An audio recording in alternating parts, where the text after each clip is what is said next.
man, now we got new Errol, Spence, Terence, Crawford rumors once again from Ring Magazine. Apparently they got a plug that nobody else got. I don't know who the exact writer was or the guy they sourcing, but apparently they saying July 22nd, Crawford and Spence is gonna happen. Let's talk about it. Thumbs up the video, share the video, subscribe to the channel. I got a little intel to throw in there too. I just keep hearing June 17th. He said that's what I heard they were saying, but you know, now you hear the fight date, July 22nd, according, which sounds more feasible. Las Vegas, that was gonna be the fight. I felt that they missed it, and I'm gonna throw a little gem at the end, a little intel on the end about it. I felt that, you know, they missed a golden opportunity to market it at Gervonta and Ryan Garcia fight. It would have been better. It would have been the best thing on the card, honestly, especially the undercard. So I felt they missed an opportunity. They could have announced it there, had them do a little face-off, then came back and did a press conference. You know, they gonna want to wait till 8 weeks to start to announce the fight. I don't know what that's about, but it is what it is. I don't get it, but you know, if they sold 1.2 million pay-per-views, then they gonna feel like that's, you know, whatever they did last time is probably gonna be like some type of ritual. So you know, that's what we gonna, or superstition is what we gonna do next time. But I think people numb to it. I think people get excited about it once it actually gets announced. I think people like, all right, man, like, we've been through this before. We heard this before. Like Sunshine Anderson heard it all before. So you know, most people believe it when they're in the ring. Looking at Errol Spence, you don't look like he in no type of shape. But you say what?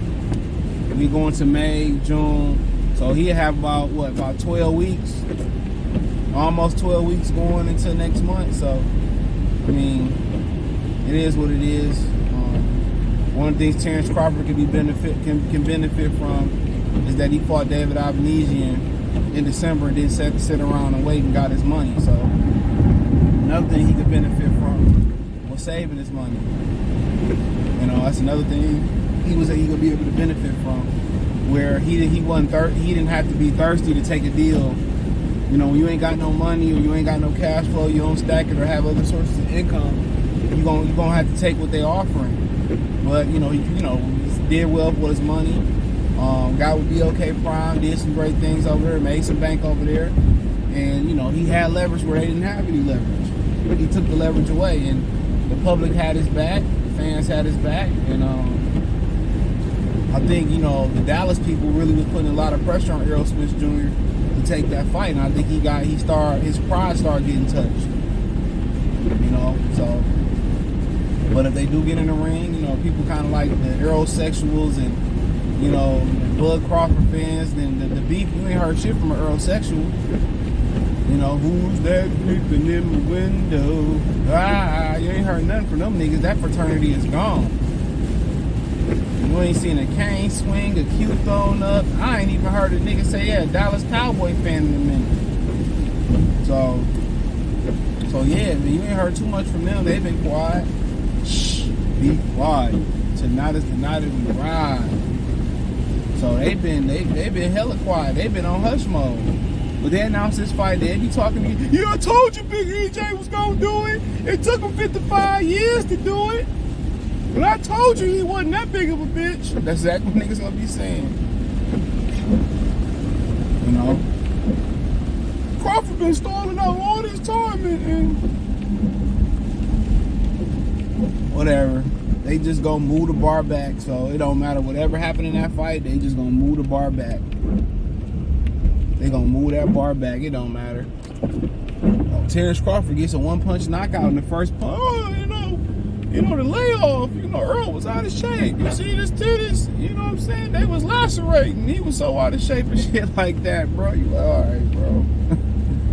So ain't gonna be no ain't gonna get no Terence Crawford. Ain't gonna win over no Errol Spence fans. No matter how he dog walk them, or no matter what type of valiant effort he put up in, he not gonna get the moral support, the moral law support that what's the kid that Caleb Plant got. That's what that motherfucker got. they was crediting Caleb Plant for getting saved by Kenny Bayless and taking the ass with him. Where Deontay Wilder put a lot of heart on the line and didn't have nobody to say that motherfucker like Kenny Bayless saved Caleb Plant. And it was like, you know, oh, I told you Wilder was trash. He couldn't do shit, you know. Ain't nobody but Wilder fans really celebrate him getting his ass whooped for 12 rounds, or almost the majority of 12 rounds. It was, you know what I'm saying? You know, the Negro Coke fan, you know, he got it tricked off these boxing streets. The niggas say, all right, man, we still love Deontay Wilder, man. He my king. I was sitting there looking at them niggas like, all right. These niggas having Negro spirituals around this hoe for a while. Like, this nigga was Shaka Zulu or some shit. This nigga was some proud fucking leader. I expect Errol to do this even real quick. Errol sat there, I had to come back for this one, Errol sat there, and you know, he took that ass whooping. Yeah, that's how Texas niggas get down. We don't do all that running, You know, Terence Crawford moving his head and shit, fuck all that, Rock him, sock him around this hoe, We rock him, sock robot around this hoe. All that defense shit. Fuck that, We about some real shit down here in Texas, Ain't no D in Texas. We about that real shit, We don't do no head bobbing and weaving, We go straight up, So you gonna hear all the bullshit, you know what I'm saying? All this excuses. If he win, you know, it's gonna be the greatest thing. Oh, Sugar Ray Robinson, and did shit like that, I'll tell you Saturday night, I missed the knockout, man. I'll make me a sandwich, pumpernickel on one side, whole grain, whole wheat on the other side. I need my vitamins and my zinc and shit. But you know, good knockout with brother Errol Spence. Terence Crawford been out here cooning for too long and shit. Depriving brother Errol of an opportunity. You know what I'm saying? So you already know how that shit gonna be. Niggas you ain't seen on YouTube in a minute gonna be popping out the woodworks. You like, damn, nigga, I didn't even know you still existed. You said your last upload was 2020, nigga. But yeah, they saying July 22nd. Shit, I ain't going to that shit, man. I say that now. You get buyers from Moorstar going. Well, I pay for it. But I did hear. I already said this ain't no special insider information and shit. But I did hear that they plan on just doing this through their app. Like just through Showtime. Excuse me, just through the Showtime. They don't plan on using the cable and satellite. This is a rumor. Companies, they plan on doing this just through the app so they can maximize revenue. So yeah, that's what you hear. They just plan on doing this shit through the app, where they don't want to use, or just through Showtime or whatever platform they using, just Showtime app or whatever, and not using Comcast, Xfinity, Cox, whatever. And that way the cable companies usually get 45% out of the revenue. The network get 10%, and then the promoter get 45%. So a lot of people thinking they split all the pay-per-views, and all the pay-per-view money go to the fighters. Now everybody got a stake in it.